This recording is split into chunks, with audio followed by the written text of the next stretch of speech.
வாழ்க வையகம். எல்லாரும் சொல்லலாம்.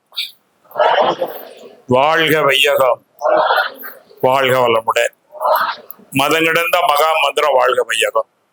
எந்த மதம் ஜாதி இனம் இல்லாத ஒரு வார்த்தை. இந்த வையகமே வாழணும், எல்லாரும் நல்லா இருக்கணும், வளமுடன். மதம் கிடந்த மகா மந்திரம் வாழ்க வளமுடன். இந்த புனிதமான நல்ல நாளிலே எப்படி நம்முடைய நாட்டினுடைய எல்லையில முப்படைகள் இருப்பதை போல இந்த நாட்டினுடைய முப்படைகள் என்று சொல்லக்கூடிய 3 துறைகள், கல்வித்துறை, காவல்துறை, நீதித்துறை, அந்த 3 துறையும் மிக சிறப்பாக இருந்தாதான் நாடு நன்றாக இருக்கு என்பது உறுதியான நம்பிக்கை. உதவி சார்ந்த இருக்க நீங்க பார்த்தா 3 துறை இருக்காங்க. பெரிய வாய்ப்பு இருக்கு. அதான் கல்வித்துறை இருக்கிறது, காவல்துறை இருக்கிறது, நீதித்துறை இருக்கிறது. அப்ப வாழ்க்கையில் என்ன என்று கேட்டால் கண்காணித்தல், காவல், களை எடுத்தல். கண்காணித்தல், காவல், களை எடுத்தல் இருக்கணும். அது எங்கே இருந்தாலும் தோட்டத்தில் ஒரு சின்ன நெற்பயிர் வச்சா கூட கண்காணி, காவலோடு களை எடுக்கணும். அது மாதிரி நாமெல்லாம் அந்த துறை சார்ந்தவர்கள். நீதி தேவதைகள் நிறைய உட்கார்ந்துருக்கீங்க, நீதி தேவர்கள் உட்காருங்க. எப்படி நீதி அரசர்கள், நீதி அரசிகள். சாதாரண வாய்ப்பு அல்ல. நீங்க எதுவும் நினைக்க வேண்டாம். நீங்களும் ஒரு தனி நபர் அல்ல, தேசத்துடைய சொத்து. புரிஞ்சுங்க. யாரெல்லாம் அந்த கல்லூரிக்கு வருகின்ற பொழுது தம்முடைய தாய் தந்தை ஆசி பெற்று வந்திருக்கீங்க, கை தூக்க பார்க்கலாம். உங்க அம்மா அப்பா ஆசி பெற்று வந்தவர்கள், காலத்தொட்டு வணங்கி அல்லது கண்ணில் பார்த்தாவது சொல்லிட்டு வந்திருக்கீங்களா? பரவாயில்ல, 5 பேர் இருக்கிறீங்க, 10 பேர் இருக்கிறீங்க. போன உடனே முதல்ல காலத்தொட்டு வணங்குங்க. உலகத்துல தலை சிறந்த வாசி அம்மா வாசி தான். ஏன்னா தன்னை ஒருக்கி என்னை செய்தவள் யாரு? அவங்க வேற, நீங்க வேற அல்ல. பிரம்மாவை நமக்கு தெரியாது, ஆனா அம்மாவை தெரியும். மாதா வயிறறிய வாழார் ஒரு காலம். நல்லா புரிஞ்சுக்க. மாதா வயிறறிய வாழார் ஒரு காலம். தன் பிள்ளை எப்படி இருக்க வேண்டும் என்று நினைக்கலாம், அப்படி இருக்க முடியும், இருக்க வேண்டும். ஏன்னா அப்பதான் அவங்க உழைப்பு வெற்றி பெறும். தன் பிள்ளை எப்படி இருக்கும் நினைக்கிறாங்க இல்லையா, அப்படிலாம் இருக்க முடியும், இருக்க வேண்டும். அதற்கு சில பயிற்சிக்கு உதவியா இருக்கும். கண்காணித்தல், காவல், களை எடுத்து சொன்னோம் இல்லைங்களா? அதே மாதிரி இன்னொன்று இருக்குது, கற்றல், கடைபிடித்தல், கற்பித்தல். சொல்லுங்க.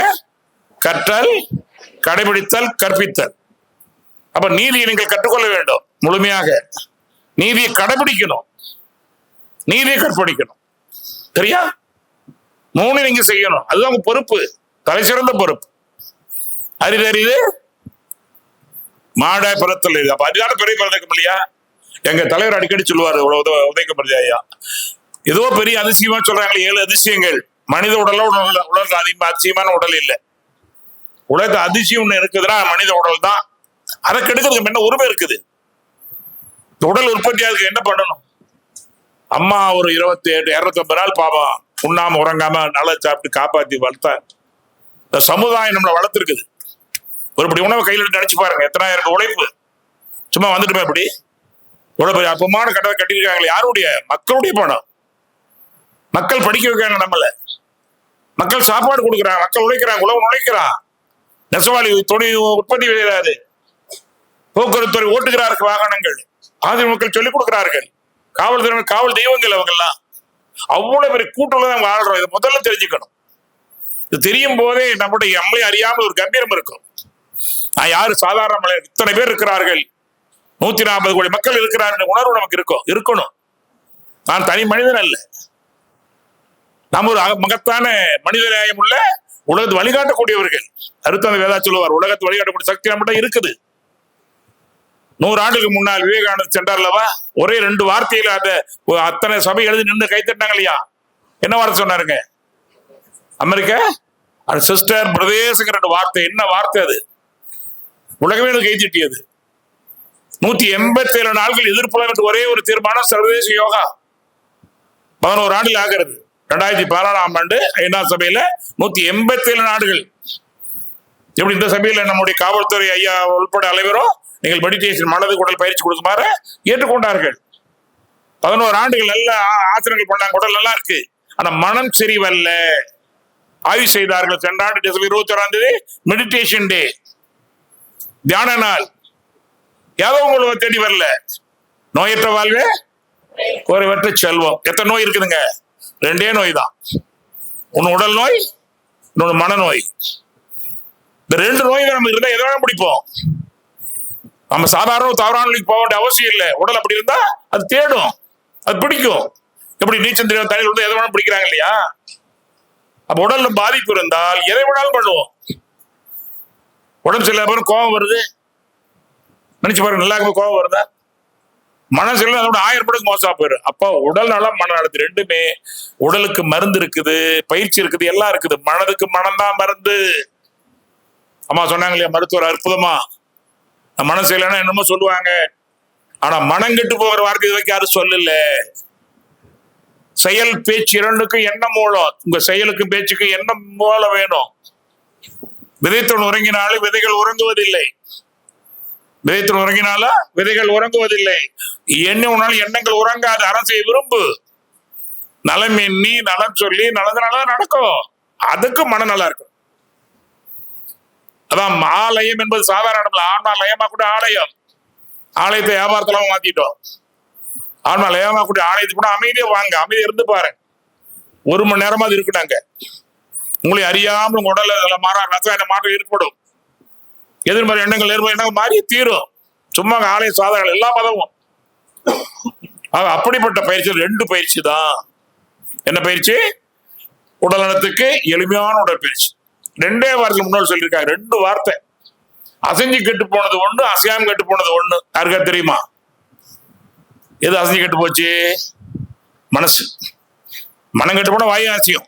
தேவையில்லாம் பேசுற மாதிரி இருக்கீங்களா? வாயா கெட்டு போகலையா? மனம் எல்லாம் யாருக்கு பதறப்பா வார்த்தை விரைய வந்துட்டே இருக்கும். மன அமைதியாட்ட பேச்சு அம்மையாகும். ஏன் தேவையில்லாம் பேசுறோம்? மனம் சரியில்லை. மனித ஜாதியில் துயரம் யார்? மனிதன் நோய். மனம் சரியாகுங்க, மனிதன் சரியாயிருவான். மனம் இதமாக இருப்பதுதான் மனிதன். மனிதன் உருவம் அல்ல, மனம் இதமாக இருப்பவன் மனிதன். அது ஆலயம் உருவாக்குறது, மந்திர வழிபாடுகள் உருவாக்குறது. மனம் அது செம்மையான மந்திரம் ஜெபிக்க வேண்டாம். இது மனோதியானம். உருவ தியானம், மந்திர தியானம், மனோ தியானம் தான். ஆகவே உடலுக்கு ஒரு பயிற்சி இருக்கிறது, மனதுக்கு ஒரு பயிற்சி இருக்கிறது. மனதுக்கு மனம் தான் பயிற்சி, அமைதிதான். நல்லெண்ணங்கள், நற்சொற்கள், நற்செயல்கள். நினப்புதான் பொழப்ப கொடுக்குன்னு சொல்லக்கூடாது. நினப்புதான் பொழப்ப கொடுக்க சொல்லுங்க. நினப்புதான் சத்தம் பத்தாது.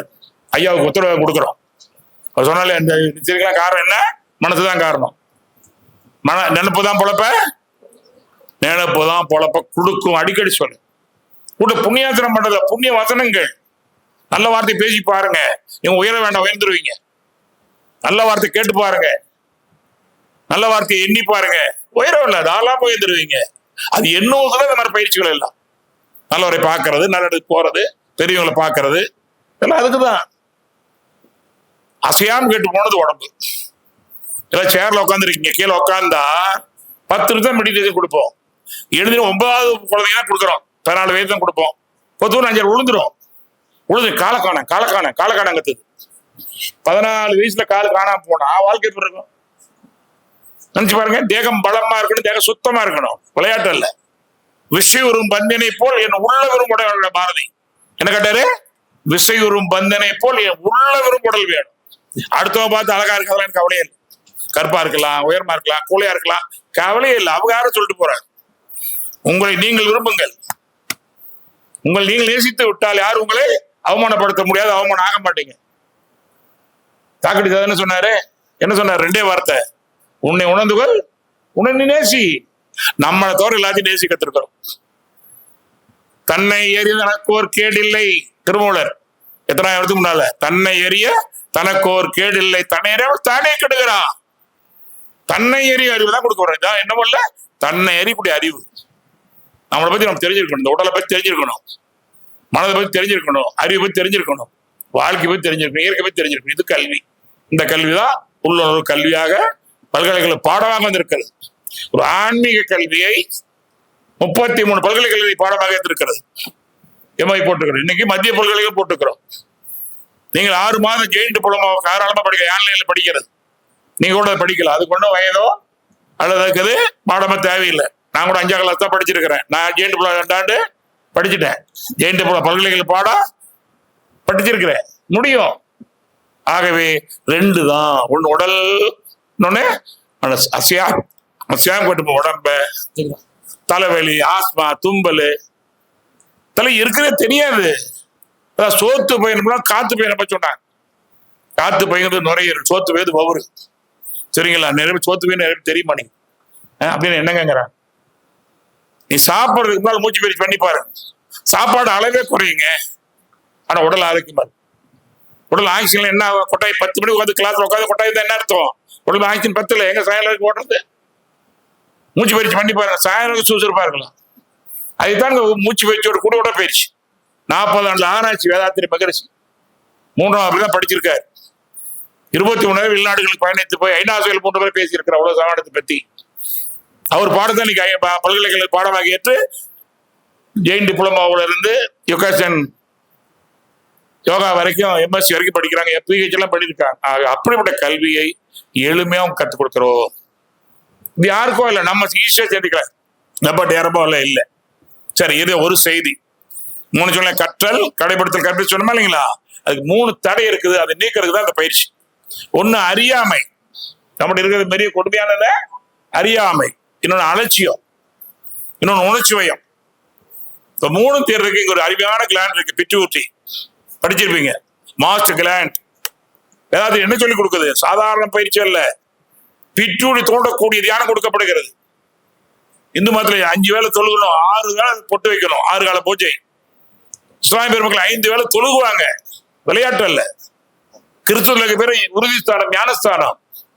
இயேசுபிரான் சொன்ன பிட்யூட்டியும் ஞானஸ்தானம் தான். இஸ்லாமியர்கள் தொட்டு வணங்கக்கூடிய இடமும் பிட்யூட்டி தான். இதுல பொட்டு அதைத்தான் இங்க தூண்டப்படுகிறது. தொட்டு காட்டப்பட சுட்டு போட்டால் வராது. இங்க அற்புதமா பிணியல் கிளாண்ட். வாழ்கன்னு சொல்லும் போதே பிணியல் தூண்டப்படுகிறது. வாழ்கன்னு சொல்லும் போதே உள்நாக்கு மேல தொடும். அது மாதிரி அதுக்கு பார்த்தீங்கன்னா மூலாதாரம், செக்ஷுவல் கிளாண்ட் வலுவா இருக்கணும். நீங்க அங்கதான் போய் வேணா போயிரு. அதான் டென்ஷன், கோபம், பயம், வெறுப்பு எல்லாம் எப்படி வந்துடும்? பதறாத மனம் சிதறாது, பதட்டம் வரதான் சிதறது. இதெல்லாம் சரி பண்ண முடியும். காரணம் 40 ஆண்டுக்கு முன்னாள் இப்படி எல்லாம் குழப்பமாக இருந்து இந்த பயிற்சி பண்ணி முன்னால் இருக்கக்கூடிய வாய்ப்பை மனவளக்கலை கொடுத்தது. இல்லைன்னா கொண்டு தெரியாது என்று சொல்லி டாக்டர் இவ்வளவு நேரம் பேசி இதெல்லாம் அனுபவம். ஆகவே 2 பயிற்சி, அற்புதமான உடற்பயிற்சி. ஒன்று உடலுக்கு எந்த கை கால் வலி, காற்று வலி, மூச்சு வலி, தலைவலி, ஆஸ்மா இருக்கவே இருக்காது. நம்மளே நமக்கு ஆரோக்கியம் நம்ம கையில. 2வது மனம், தியானம். பீட்டா, ஆல்பா, தீட்டா சொல்லியிருப்பாங்க பள்ளிக்கூடத்து பாடம். நீங்க ஒண்ணும் இல்லை, இந்த சினிமா பாக்குறமா கவனிக்கிறோமா? சினிமா பாக்குறமா கவனிக்கிறோமா? நெசமா பாக்குறீங்களா? நல்லா கவனிக்கிறீங்க. ஆனா பள்ளிக்கூடத்து பாட பாக்குறீங்க, அதை கவனிக்கவும் எதையும் கவனிக்கணும் உள்ள போயிடும். 500 படம் உள்ள இருக்குது ரெக்கார்டு. இந்த படம் இந்த காட்சி வருது. ஆனா இந்த 3 மணி நேரத்தை பரிச்சு எழுத முடியல. ஏன் கேட்டு பாருங்க, உங்களை யாரும் நம்ம கேட்க வேண்டாம். அது மனப்பாடம் ஆகும் போது ஏன் மனப்பாடம் ஆகல? மனம் அங்க இல்ல. அது விருப்ப பகுதியில் இருக்கிறது, இது வெறுப்பு பகுதியில் இருக்கிறது. பாடங்கள் விருப்ப பகுதியில் இருக்கிறது, சினிமா படம் வெறுப்பு பகுதி. இதே விருப்பமுங்க. அதிர்ஷ்டம் ஏதோ இல்லை, அது இஷ்டம். எது இஷ்டம்? அது இஷ்டம். இந்த கேட்டு நுழையும் போது எல்லாத்தையும் விட்டு பாடத்துக்கு வந்து பாருங்க, 100க்கு 100 நல்லா பெற முடியும். இங்க வந்துட்டு வேற ஆள் நினைக்கூடாது. நினைப்பதான் பழப்ப கொடுக்கும். அப்ப பள்ளிக்கூடத்து பாடமே நினைப்பாங்க, அந்த வகுப்பினுடைய பாடத்தை எடுங்க என்று சொல்லி முதல்ல மற்ற மதிக்கத்துக்குவோம். ஒரே ஒரு நிமிடம் உங்க அம்மாவுடைய ஆசையை, அப்பாவுடைய ஆசையை, பெரிய ஆசையை ஒரு நிமிஷம் பெற்றுட்டு புறப்படலாம். அவ்வளவுதான். நன்றி.